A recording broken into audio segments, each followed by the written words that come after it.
Ai dah siap dah, jom keluar. La ilaha illallah.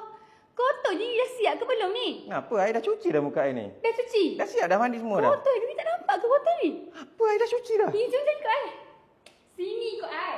La ilaha illallah. Ni you kena pakai expo pad daripada Skin TV ni. Dia ada dua belah tau. Dia ada dua side. Satu side ni dia soft. Soft ni untuk calming. Kalau yang kasar ni untuk exfoliate. Tapi ai yakin lah memang ai dah cuci dah muka tadi. Memang dah bersih. Perempuan ke lelaki selalu betul?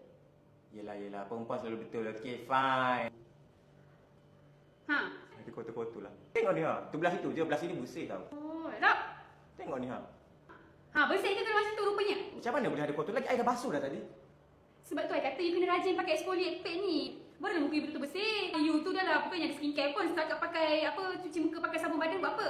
Tunjuk. Kan kotor tu kalau kata bersih hati tak tahulah. Kali nak muka you bersih pakai expo pad daripada Skin TV ni. Nah, I bagi you free je lah, sedekah je lah. Tapi jadi benda ni Jadilah. You kena pakai baru muka you bersih, nampak? Lepas you pakai tu muka you rasa lembut, nampak? Lembut. Terus rasa bersih ya. Baru handsome macam ni.